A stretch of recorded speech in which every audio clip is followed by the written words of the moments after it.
You're watching Red Hunt, where sometimes a small moment turns into a total mess. I live in a shared household with 3 other people. We are all in our mid to late 20s and have full-time jobs. There has been an ongoing issue with the man in the room next to me playing video games loudly at night. Before I moved in, he would play video games without headphones at a volume that shook the walls. After several months, he agreed to use headphones and try to be quiet after 11 p.m., but he is still noisy, especially on weekends. I often hear him talking loudly to his gaming friends, yelling, hitting his desk when he loses, and occasionally screaming when he encounters a jump scare. During weekdays, he usually quiets down after 12:30 or 1 a.m., which is still not ideal. However, on weekends, he seems to think he is entitled to be as loud as he wants for as long as he wants. Over the year I have lived here, I have repeatedly asked him to be quiet and have always been polite. This weekend, I finally reached my limit. On Friday night, he kept me awake until about 3 a.m., periodically yelling. After he ignored my messages, I had to get up and go into his room to ask him to be quiet. Last night, he did the same thing. I was woken up around 1 a.m. after he yelled and hit something, which scares me because I automatically assume there is an intruder in the house. I lost my temper, sent him a message asking him to be quiet, and expressed my frustration. Half an hour later, when he was still loud, I unplugged the router. He turned it back on immediately. Now he is upset with me for my message and for disrupting his game, claiming I should have just knocked on his door. However, I believe I should not have to ask someone to have the decency to be quiet when others are sleeping. So, am I in the wrong for being rude to him and turning off the Wi-Fi? Does anyone have any advice? I have tried using a white noise machine and headphones, but they do not block out shouting. I was honestly in tears last night because I was desperate to sleep. I have been ill all week with a fever, my arthritis is flaring up due to lack of sleep, and I worked full-time all week, including a Saturday shift. I'm exhausted. All I am asking is that he keeps his voice down while playing. It is not just me, he is waking up the others in the house as well. Welp, honestly, you're not the whole here. I mean, it's totally straight up wrong for him to be so loud, especially when you're all living together and trying to sleep. You shouldn't have to keep asking him to be quiet at night. It's just common courtesy to keep the noise down in a shared space, especially late at night. It sounds like he has no respect for your needs or the needs of others in the house, too. If he's not going to change after multiple conversations, it might be time to rethink living together. Maybe consider finding a new place once the lease is up. You deserve to have a peaceful home, especially when you're dealing with health issues. Good luck. Am I the jerk? I was kicked off the school residential trip for something I believe I can't help. Recently, my school had the opportunity to go on a ski trip to Austria. I am really into traveling and I have never had the chance to go abroad, especially for a ski trip. My family does not know how to ski and cannot afford lessons for everyone, as there are 5 of us, along with accommodation and food costs. Therefore, I was eager to sign up, especially since the price was reasonably affordable. After hearing that all my friends signed up, I felt excited and could not stop thinking about the trip. However, during assembly the next day, I learned that participation would be based on attendance and behavior points. My attendance was perfect and I did not have any behavioral problems, so I felt hopeful and could not wait to go. When I got home, my mother told me she received an email stating that I was not allowed to go. I was very sad and still feel that way. It turned out I could not go because of my behavior points. These behavior points were not due to bad behavior, but were because I had received numerous points for forgetting my book and not focusing in class. I have diagnosed attention deficit hyperactivity disorder, and some main traits of this condition are poor organization and an attention deficit. I believe these behavior points were beyond my control. I have never talked back to a teacher, shouted in class, or skipped lessons because I respect teachers. However, I have forgotten my books and zoned out in class, which, for some reason, is considered just as serious as being disrespectful to teachers. Additionally, I found out there were actually extra spots available on the ski trip, so it was not a choice between me and another student. They simply chose not to invite me. This situation is frustrating because I will probably never be able to afford to go skiing, and I have always wanted to since I was little. The next day, I approached my head of year and asked if organizational issues are considered just as serious as behavioral issues, and whether it is fair to punish a student with attention deficit hyperactivity disorder for them. Before I could finish my question, she interrupted me, laughed, and said, "Well, duh, I was not amused." I even reached out to my friends for sympathy, but half of them ignored me, and the others told me I needed to try harder in school.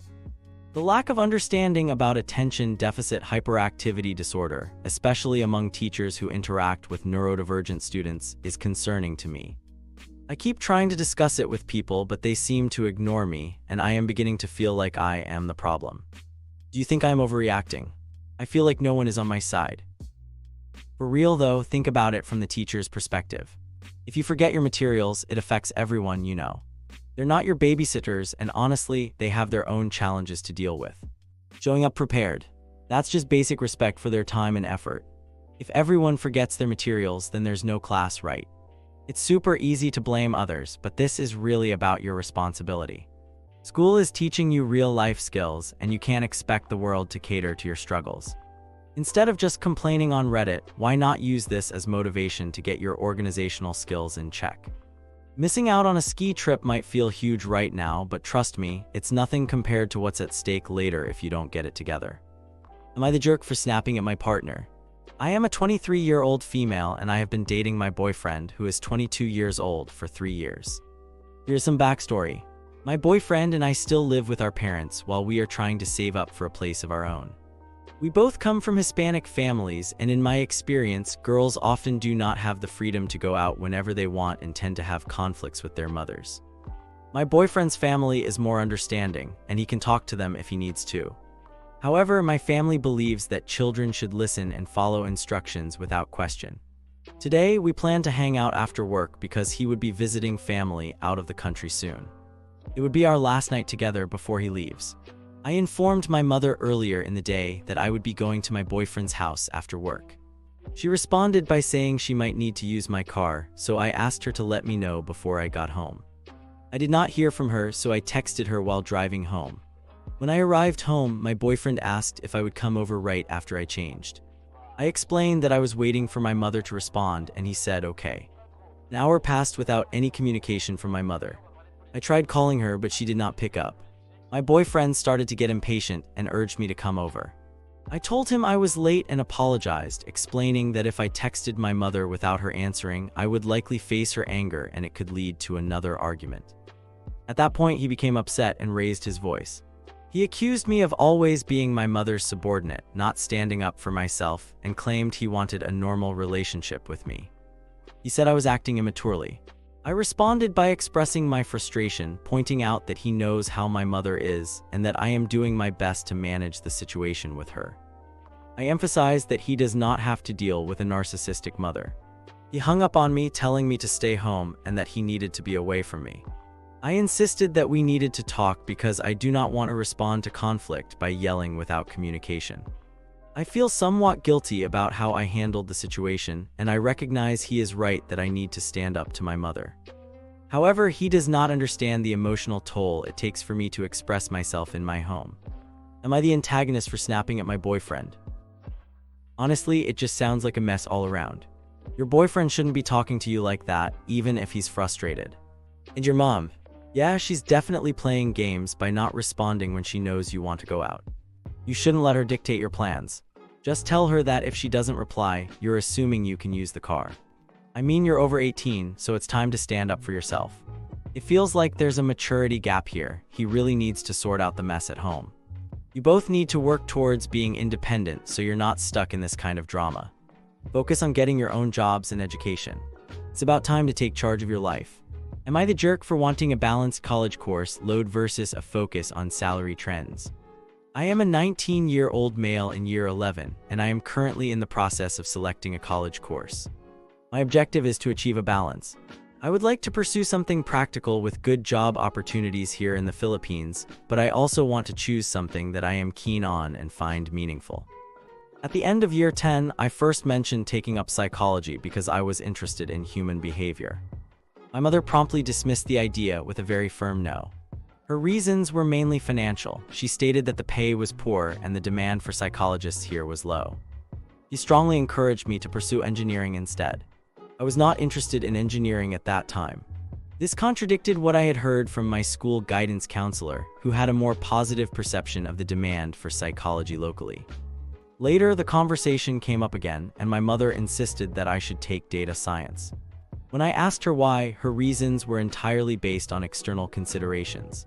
She told me that it is the trend these days and that it offers good pay. This attitude frustrated me. I do not want to make such an important decision in my life based solely on market trends or potential earnings. This led to quite a disagreement last night. I tried to clarify that if psychology was out of the question, I wanted to explore something I cared about, perhaps something in information technology, but definitely not data science if the only appeal was salary or trend. I explained that I had done some research and narrowed down my options to Bachelor of Science in Information Technology or Bachelor of Science in Information Systems. I believe these fields are useful, have good prospects, and I am genuinely interested in them. My mother remained persistent about data science. She maintained that practicality means deciding based on salary, stating, "It is not always about interest, it is also about being practical." She insisted that passion does not always bring food to the table. She claimed that interest and passion can be learned over time. She dismissed my opinion that caring about what I do contributes to success and even labeled the connection between my father enjoying computer engineering and making money as a stupid correlation, arguing that computer engineering simply pays well. She challenged my reluctance toward data science, asking if I was being obstinate. Adding a layer of complexity and irony, my mother holds a doctorate in educational psychology. It is frustrating that someone trained in understanding learning and motivation is so dismissive of my intrinsic interests and need for fulfillment in making my own major life choice.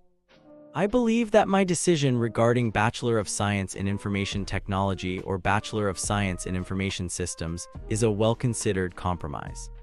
It offers a sound career with decent opportunities and aligns with a field I am seriously interested in pursuing. My mother, on the other hand, appears stubbornly intent on securing maximum earning potential in the most fashionable industry, data science, seemingly neglecting my well-being and happiness in my future profession. Am I the one in the wrong? Honestly, though, you're not the jerk for sure. I mean, basing your career choice on trends. That's risky since they change so fast. By the time you finish school, the job market might look totally different. Plus, the health and mental health fields always need more professionals, so job availability shouldn't be a big worry. It's really crucial to find something you're passionate about, to avoid burnout.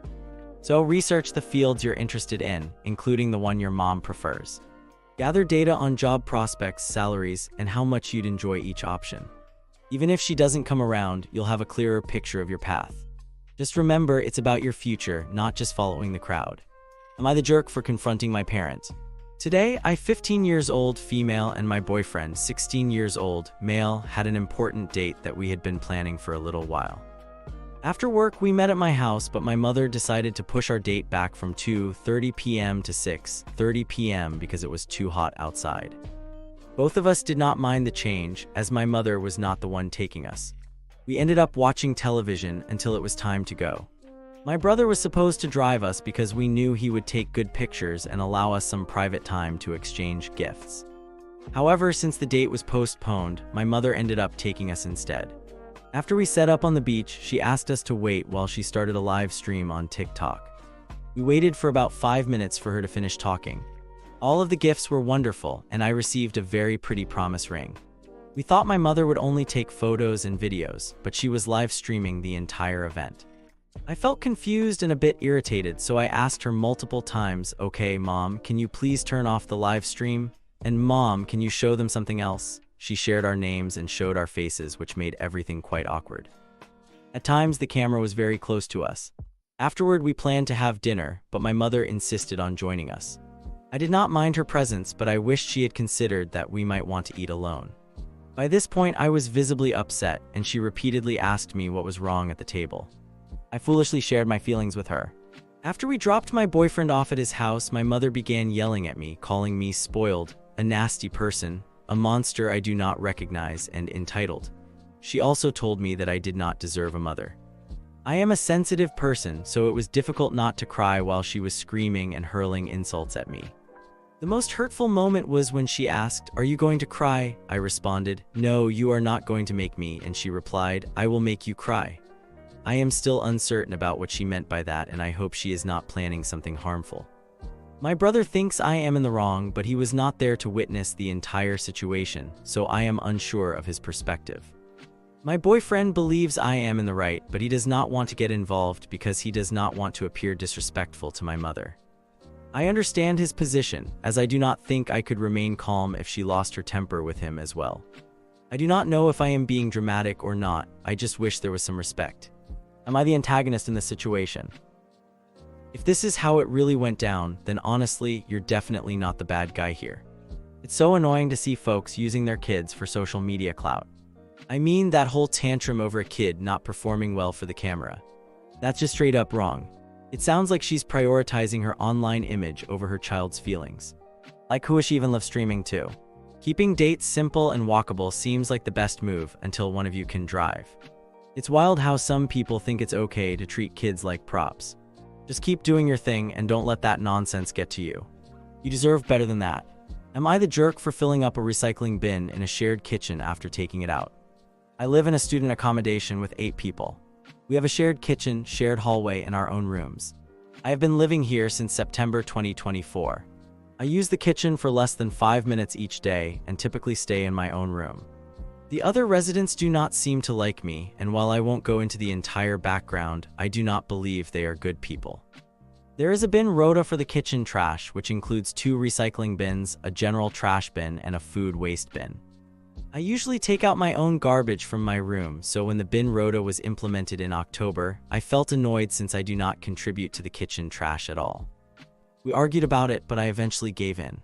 I have struggled with alcoholism and have had conflicts with the other residents in the past. I felt that I should not have to take out the kitchen trash since I do not contribute to it. In a petty response, I sometimes filled both recycling bins with items from my room after taking them out. I justified this behavior due to my alcoholism, although I recognize I was not entirely rational at that time. I never faced serious harassment from them about it, aside from occasional messages in a group chat. 2 weeks ago, I had a medical emergency and was in the hospital for a week. The other residents know about this, as I asked one of them to call an ambulance for me. I have been sober since then and just want to be left alone, as I have been physically and mentally suffering. However, 2 days ago, it was my turn on the bin rota. The other residents reminded me throughout the day about my responsibility, and one of them even warned me not to fill up the bin. That night, I filled one of the kitchen recycling bins with empty items from my room. I believed this was fair, as I felt it reasonable to contribute to the kitchen trash if I was taking their trash out. I did not think it was a big deal. However, when I woke up the next morning, the recycling bin I filled was placed right next to my door. I moved it back to the kitchen when no one was present.